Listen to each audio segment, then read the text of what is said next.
It's Brady. He's back to throw. What is this? That's Jordan Fuller with an interception.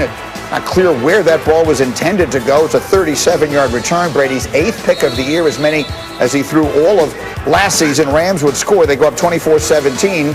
Then it's Brady on the good side. A Bucs in the red zone. That's Brady for Chris Godwin. He leaps and scores. We're tied at 24. Under 2 minutes now. Bucs are down 27-24. This is where Brady has made himself a legend with the late comebacks, but he's floating them down the field. These long passes. And that one is picked again. And it's his second pick of the night. And that's all she wrote. The Rams get the win 27-24. Now we'll just continue to rail against the play calling and the philosophy with a 43-year-old quarterback whose entire career has not been built on throwing the no risk it, no biscuit stuff. Having said that, let me frame the question a little differently for you guys. Rams look awfully good.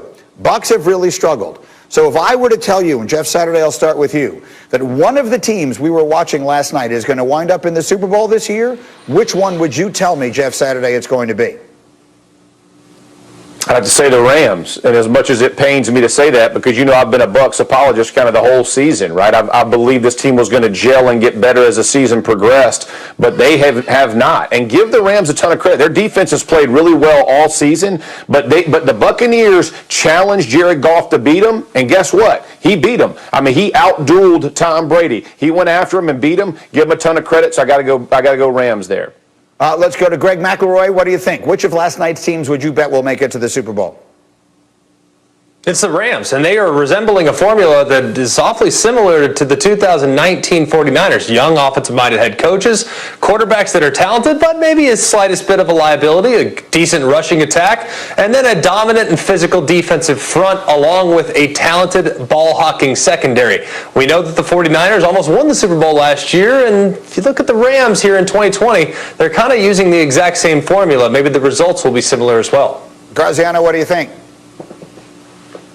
Let me be clear, I'm still picking the Saints to represent the NFC in the Super Bowl, but if you're limiting me to the teams that played last night, I have to agree with these guys and say the Rams. It's very close to the group that was in the Super Bowl a couple of years ago, and you look at Tampa, look, this stuff doesn't work in the NFL where you slap a team together with a bunch of talent and hope that they can win the Super Bowl first time out of the gate. A team has to play together. They didn't have an off season together. This is a team that brought in Tom Brady, had Tom Brady kind of like do a LeBron James kind of pick the roster kind of thing where they add all the players he wants, and now they're not designing plays that are suited for his game. It doesn't look great to me with Tampa Bay for their chances at the Super Bowl. I completely agree, which is the reason I will go in the other direction, because the problems that the Buccaneers have are so obvious that I can see them.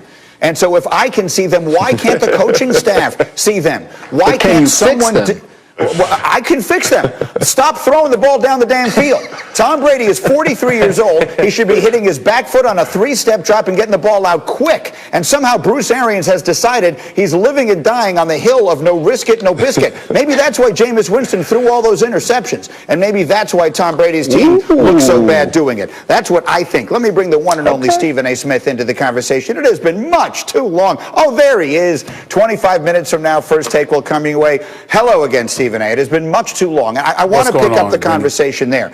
You know, Tampa Tom and everything else with the Buccaneers. So much attention all season long. We've seen some real deep lows from that team, some very bad performances. Do you think they can turn it around in time to make a real shot at a Super Bowl? Not only do I think they can turn it around, I'm incredibly disappointed with my brother Jeff Saturday, of course, Dan Graziano, Greg McElroy, the outstanding job that they do on an everyday basis. Love those guys. But I must say I'm very, very disappointed. Tom Brady, yes, he might be 43, and him throwing the ball down the field, he's been clearly inaccurate, leading the league in incompletions with 20-plus yards. We get all of that. But the flip side to it is that he is 43. He is a 6-time Super Bowl champion. He has shown a tendency to correct the wrongs. Resume, last time I checked, does matter. All three of those guys are the first people to bring it up. And then when you combine that with the fact that, again, Antonio Brown just arrived, Chris Godwin has been injured to some degree this season, even though he's in there now. Mike Evans is there. Gronkowski is there. O.J. Howard went down like the third or the fourth game of the season. There's been a lot of changes, and thank God somebody has pointed out the job that Bruce Arians is not doing. This is a man that was obviously a big-time offensive coordinator with Pittsburgh. He gets the offensive coordinator's position in Indianapolis as well as an assistant head coach. Pagano goes down because of his illness. He guides the Indianapolis coach to a 9-3 record. That leads to the Arizona job. This man is a veteran. He has been around the league for a very, very long time. He has a resume himself. What about holding him accountable? Just a few seconds ago when I heard somebody bring up, stop throwing the ball down the damn field. Did it come from Jeff Saturday? No. Did it come from Graziano, the reporter extraordinaire? No. Did it come from Greg McElroy, who's an analyst extraordinaire? Oh, no. It came from Mike Greenberg. I just don't understand it. It's almost as if everyone is looking for Tom Brady to fall on his face. And I'm saying he has shown throughout his history. Let the brother sit up there and see the mistakes that he make. And when it really, really counts, will he duplicate those mistakes? The answer has been known at least 9 times in 18 years when he went to the Super Bowl in that span. If anybody deserves the benefit of the doubt, I'm saying, can a brother get it? Can he get it? I think he deserves it.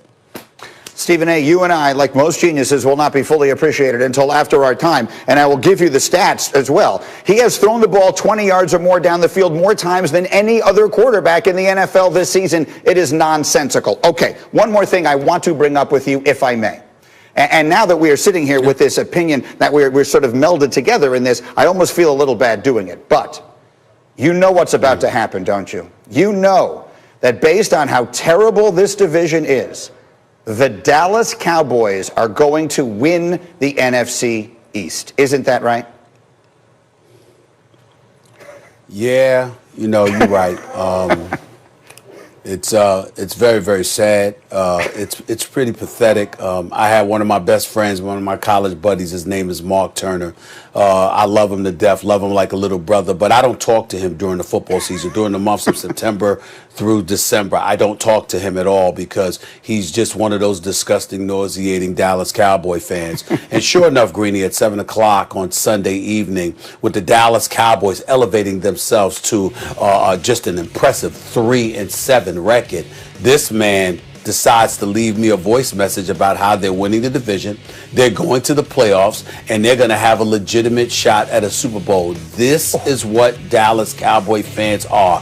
Skunks smell better than Dallas Cowboy fans. The stench that Dallas Cowboy fans leave behind because of how they bloviate about themselves when they have absolutely no reason to do so is just a very, very disgusting thing. But there is a silver lining in all of this. Last year, nothing could be better than last year. There's no way to go but down, because to lose from Thanksgiving all the way through Christmas was just one of the most beautiful, beautiful holiday seasons I've ever had in my lifetime.